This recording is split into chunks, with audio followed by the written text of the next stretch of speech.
Sir Steve Irwin कहते हैं, if you can't excite people about wildlife, then how will you convince them to love, cherish and protect the environment where they live? Hello friends, my name is Anurag और आप देख रहे हैं wildness eyes. पिछले कुछ time से आपने भी ऑब्जर्व किया होगा कि world wide wild life conservation को लेकर अलग अलग तरह के इनिशिएटिव्स लिए जा रहे हैं। आपने भी ज़रूर न्यूज़ में या किसी और सोशल मीडिया हैंडल पे ये जरूर देखा हो, वाइल्ड लाइफ कंजर्वेशन को लेकर बहुत ज़्यादा अवेयरनेस के इनिशिएटिव लिए जा रहे हैं और बहुत सारी नई पॉलिसी बनाई जा रही हैं। तो आफ्टर ऑल वाई, क्यों इतना कंजर्वेशन के लिए इनिशिएटिव्स लिए जा रहे हैं, not only in India, throughout the world. So आज बेसिकली मैं आपको इस वीडियो के थ्रू वाइल्ड लाइफ का मीनिंग समझाने की कोशिश करूंगा। वाइल्ड लाइफ कंजर्वेशन के लिए इतना सब एफर्ट इसलिए डालना पड़ता है क्योंकि हम उसे प्रॉपर तरीके से समझ ही नहीं पा रहे हैं। वाइल्ड लाइफ टर्म को समझना जरूरी है। तो आज के इस वीडियो में हम जानेंगे कि वाइल्ड लाइफ की डेफिनेशन क्या होती है। सबसे पहले शुरू करूंगा मैं वाइल्ड लाइफ की डेफिनेशंस की। तो देखिए, कंजर्वेशन का एक सीधा सा हिसाब किताब है। अगर आपको जानकारी है, उसकी वैल्यू का पता है, तो आप उसको बचाने की हर संभव कोशिश करेंगे। वही मैं एक एग्जांपल के लिए, हमारे हिंदुस्तान में गोल्ड ज्वेलरी का बड़ा क्रेज है। अभी गोल्ड ज्वेलरी है, ये जानकारी ऑलमोस्ट सबको है। अभी वो महंगा भी है, ये भी हमें पता है। तो उसके प्रोटेक्शन के लिए कोई लॉक बैंक में लॉकर करता है या अगर घर पे रखता है तो बहुत सारी हिफाजत रखता है क्योंकि उसे बचाना है। सेम वही चीज़ है, किसी भी चीज़ को, आपको किसी भी चीज़ को बचाना है तो उसके बारे में आपको पता होना चाहिए, वो क्या है, उसकी वैल्यूज़ क्या हैं। तो आज के इस वीडियो में हम इसी बारे में बात करेंगे। मैं आपको वाइल्ड लाइफ का मीनिंग और वो वैल्यूज़ बताने की कोशिश करूँगा जिससे शायद आपके अंदर भी एक इनिशिएटिव जागेगा। तो फ्रेंड्स, सबसे पहले शुरुआत करते हैं वाइल्ड लाइफ टर्म को समझने की कि आखिर ये होता क्या है। What is wildlife? So अगर सिंपल भाषा में कहें, कॉमन वर्ड्स में कहें, आसान शब्दों में कहें, तो वाइल्ड लाइफ का सीधा सा मतलब होता है all wild and undomesticated animals living in their natural habitats. ये एक कॉमन मैन के प्रोस्पेक्टिव से सबसे आसान और सबसे सिंपल डेफिनेशन यही कहलाएगी। Wildlife conservation act of India 1972 की बात करें तो उसके हिसाब से कि all flora and fauna, animals, trees, plants, insects, reptiles, amphibians, these all are wildlife. Apart from this, it also included on it that their conservation and management. This is also a part of wildlife. से most accepted definition है wildlife की, जिसे पूरे India में और world wide लोगों ने accept किया है, which definition says wildlife embrace all living creature and implies their conservation। मतलब ये है कि वाइल्ड लाइफ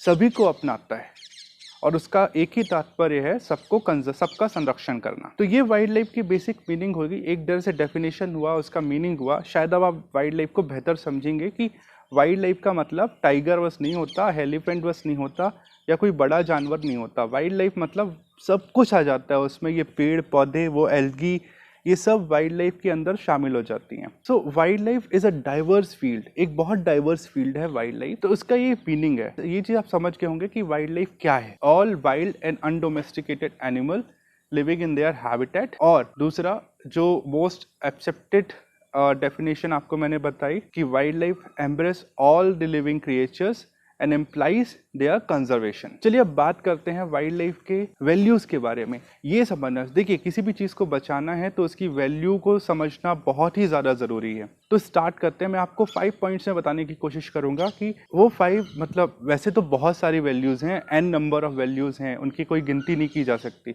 बट ये 5 ऐसी हैं कि शायद इसको हर कोई, मेरे को लगता है हर कोई इसे अपने आप से कनेक्ट कर सकता है। वाइल्ड लाइफ का महत्व, सीधी सी बात। तो चलिए पहली वैल्यू में चलते हैं। Wildlife plays a vital role to balance our ecosystem. इसे मैं डिफाइन कर देता हूँ आपको कुछ एग्जांपल के साथ। ये जो पूरा इकोसिस्टम है, ये सिर्फ हमारा नहीं है, ये फ्लोरा का भी है और फौना का भी है, जीव जंतुओं का भी है, पेड़ पौधों का। तो अगर अब आपको बताऊं ये बैलेंस करने में मैनेज किस तरह से कर, एक बहुत ही सिंपल सा कॉन्सेप्ट है, वो आप सब ने पढ़ा होगा, सुना होगा या आप उसके बारे में जानते होंगे। कहीं ना कहीं से आपको इसके बारे में पता ही होगा। फूड चेन जैसी नाम की एक चीज होती है। कोई उसे फूड चेन कहता है, कोई उसे फूड पिरामिड कहता है, कोई उसे खाद्य श्रृंखला कहता है। ये खाद्य श्रृंखला आप जानते ही हैं। इस खाद्य श्रृंखला में हम भी हैं, एनिमल्स भी हैं, पेड़ पौधे भी हैं। ये सारी चीजों से मिलकर ये फूड चेन बनता है। अब इसमें से अगर कोई भी एक सेगमेंट भी गायब हो जाएगा तो इसका इफेक्ट पूरे के पूरे इकोसिस्टम पे पड़ेगा और उसका डायरेक्टली इनडायरेक्टली लॉस हमारे ऊपर आएगा। तो ये एक बहुत बड़ा रीजन है, इकोसिस्टम को मेंटेन करने के लिए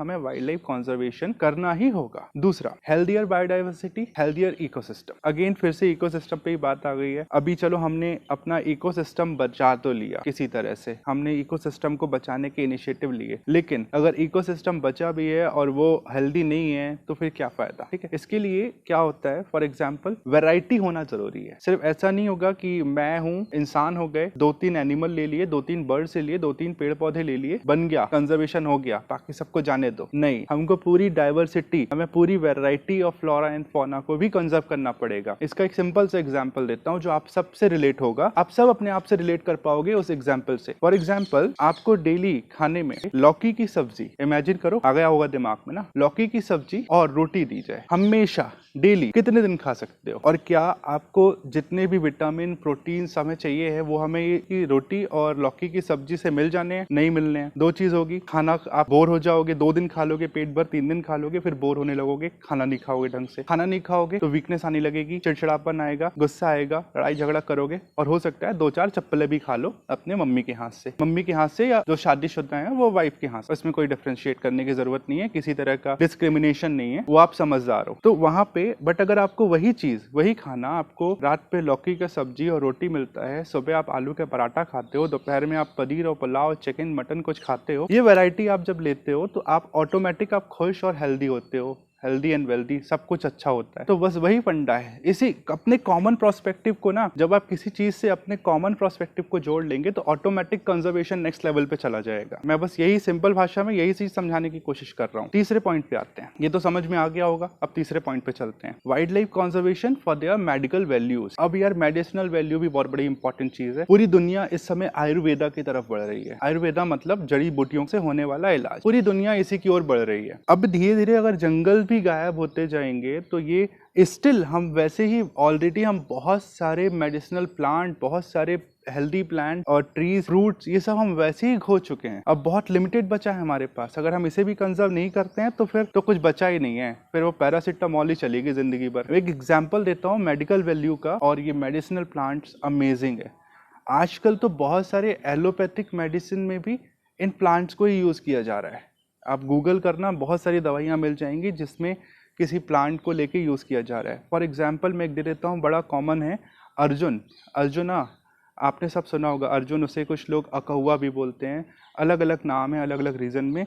उस खाल की लोग काढ़ा बनाकर पीते हैं और it is very good for people those are suffering from blood pressure. तो ये एक नहीं है, ऐसे बहुत सारे हैं, मतलब अति से ज्यादा है। मेडिसिनल वैल्यू भी बहुत बड़ा है वाइल्ड लाइफ का, और ये एक बहुत ही इंपॉर्टेंट रीजन हो सकता है इसे कंजर्व करने का। फोर्थ पॉइंट पे आते हैं, wildlife conservation creates more job opportunity and play a vital roll on economy. Wild life बच गया तो इको टूरिज्म बढ़ेगा, इको टूरिज्म बढ़ेगा तो जॉब्स के अपॉर्चुनिटी बहुत आएंगे। एक तो वैसे ही अगर वाइल्ड लाइफ कंजर्वेशन में हमने ध्यान दिया तो ऑलरेडी बहुत जॉब अपॉर्चुनिटीज है। उसके अलावा अगर इको टूरिज्म होता है तो उससे बहुत सारे लोगों को बहुत सारा जॉब अपॉर्चुनिटी मिलता है, बहुत सारे लोगों को। ये मतलब बहुत ही बड़ा वाइटल रोल है। बहुत सारे इकोनॉमी की बात करें तो इको टूरिज्म फॉरेन टूरिस्ट को बहुत अट्रैक्ट करता है। बहुत सारी कंट्रीज है जिनका ओवरऑल इनकम, फाइनेंशियल इनकम पूरी कंट्री की 25%, 30%, 40% सिर्फ इको टूरिज्म से होती है। मुझे इंडिया भी काफी अच्छा इको टूरिज्म में काफी अच्छा रेवेन्यू जनरेट होता है, फॉरेन करेंसी बहुत आती है इंडिया में। तो ये एक बहुत इकोनॉमी और जॉब अपॉर्चुनिटीज, ये दोनों को लेकर इको टूरिज्म भी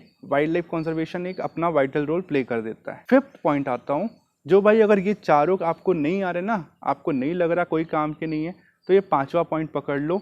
अपने आप आपके अंदर थोड़ी सी इंसानियत आ जाएगी और आप थोड़ा सा इनिशिएटिव ले लोगे या थोड़े से इसके प्रति अवेयर हो जाओगे। सिंपल सा है भाई, कुछ नहीं करना है तो इसको सिर्फ कंजर्व करो अपनी नेक्स्ट जनरेशन के लिए। आप अपनी ही नेक्स्ट जनरेशन के लिए इन्हें कंजर्वेट करो। आफ्टर ऑल उन्हें भी कुछ फायदा मिले, हमसे कुछ विरासत मिल जाए कि यार करना, वरना कल को वही होगा, वो बोलेगा कोई नेक्स्ट जनरेशन हमारे आज से 20-25 साल 30 साल के बाद का, कोई 40 साल 50 साल ले लो, उसके बाद का कोई बंदा यही बोलेगा कि यार वाइल्ड लाइफ तो पता नहीं क्या होता है। फोटो या वीडियो देखा है मैंने, तो एक वो भी बहुत बड़ा रीज़न है कि आफ्टर ऑल हमें हमारी फ्यूचर जनरेशन को भी ये चीज़ें एक्सप्लोर करने के लिए, उनको भी हेल्दी बनाने के लिए, उनको भी हेल्दी लाइफ देने के लिए हमें इनका कंजर्वेशन करना ज़रूरी है। तो ये हो गए हमारे 5 इम्पॉर्टेंट पार्ट्स कि आखिर आफ्टर ऑल ये क्यों ज़रूरी है, वाइल्ड लाइफ कंजर्वेशन क्यों ज़रूरी है, इसकी वैल्यूज़ क्या। ये रहा मेरा छोटा सा प्रयास आपको वाइल्ड लाइफ का मतलब और उसकी इम्पोर्टेंस बताने का। अब ये कितना सफल हुआ कितना नहीं, कमेंट्स में ज़रूर बताइएगा और चैनल को सब्सक्राइब भी कर दीजिएगा। चलिए मिलते हैं अगली वीडियो में, तब तक के लिए stay blessed, be happy, be responsible for mother nature.